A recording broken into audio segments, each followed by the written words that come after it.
आप रुक कर लीजिए ताकि पिक्चर अब थोड़ी और क्लियर हो जाए। जल्दी देखिए, अब जिस रीजन के बारे में मैं आपको बताने वाली हूं, ये मुंबई कर्नाटक रीजन है। 50 सीटें, गौर कीजिए, 50 सीटें हैं। सवाल यह कि ये 50 सीटों का आंकड़ा किसको लेकर जाएगा, जादुई आंकड़े के कितने पास। ये मुंबई कर्नाटक रीजन, वो हिस्सा कर्नाटका का जो महाराष्ट्र से लगता हुआ है। हालांकि पिछले दिनों बेलगावी को लेकर यहां पर जिस तरीके की आर पार हुई है महाराष्ट्र और कर्नाटक को लेकर, उसने बम्बई सरकार की मुश्किल भी बढ़ाई है। और आप देख रहे हैं इस रीजन में धारवाड़, हावेरी, बेलगांव, बीजापुर, ये वो तमाम इलाके आते हैं। और ऐसे में ये लिंगायत बहुल इलाका माना जाता है मुंबई कर्नाटक रीजन। इतना ही नहीं, ये बीजेपी का गढ़ माना जाता है और उसको साबित करेंगे बीजेपी इस आंकड़े के जरिए जो ओपिनियन पोल के सर्वे में दिखा रहा है। बीजेपी और कांग्रेस दोनों 43 वोट शेयर के साथ मामला एकदम टाई पर है। मतलब ये हिस्सा जो बीजेपी का गढ़ है मुंबई कर्नाटक रीजन, यहां पर भी कांग्रेस बीजेपी को बराबरी की टक्कर देती हुई नजर आ रही है।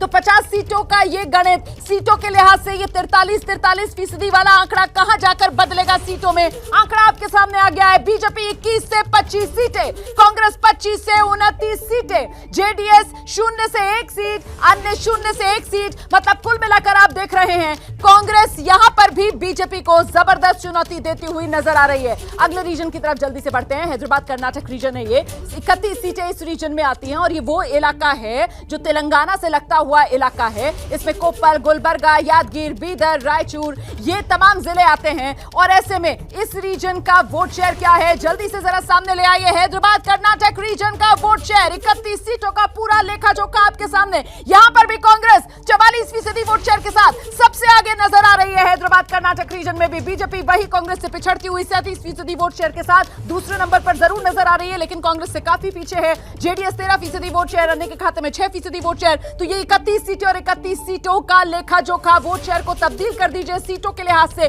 कौन बाजी मारता हुआ नजर आ रहा है इस हैदराबाद कर्नाटक रीजन में। आंकड़ा आपके सामने है, यहां पर भी कांग्रेस आगे।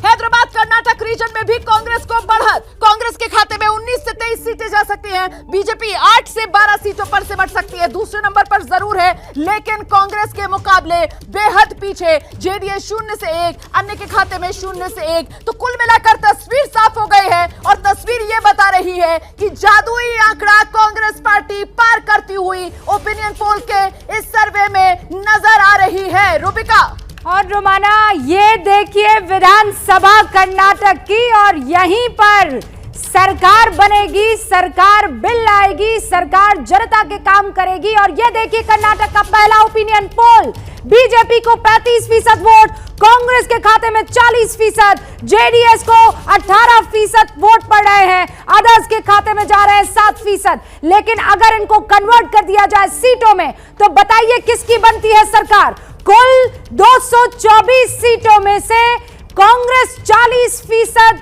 वोट परसेंटेज पाती है, लेकिन सीट कितनी लेकर आती है। और अब आपके सामने वो सीटें भी आ रही है और ये बताने के लिए काफी है कि इस बार पलट रहा है मामला। ये देखिए बीजेपी 68 से 80, कांग्रेस 115 से 127 सीटें, जेडीएस 23 से 35 सीटें, यानी यहां 224 में से 127 यानी लगभग 115 से 127 सीटें लाकर उस जादुई आंकड़े को पार करती हुई कांग्रेस कर्नाटक में सरकार बनाती हुई नजर आ रही है। यह कर्नाटक का पहला ओपिनियन पोल जो कांग्रेस के लिए एक अच्छी खबर और बीजेपी को मायूस कर सकती है। कर्नाटक में कांग्रेस को बहुमत मिल रहा है, कांग्रेस को 115 से 127 सीटें सर्वे में मिलती हुई दिखाई दे रही है।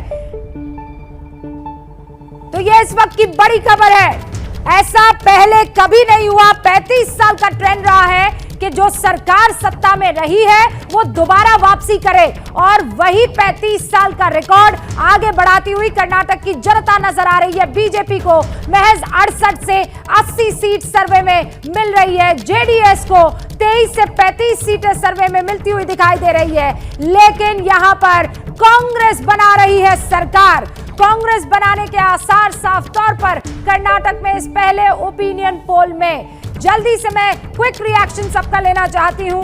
नीरज, ये आपके लिए बेहद खुशखबरी हो सकती है क्योंकि सरकार जिसकी आपको कहते हैं ना शिद्दत से इस वक्त जरूरत है, वहां कर्नाटक वो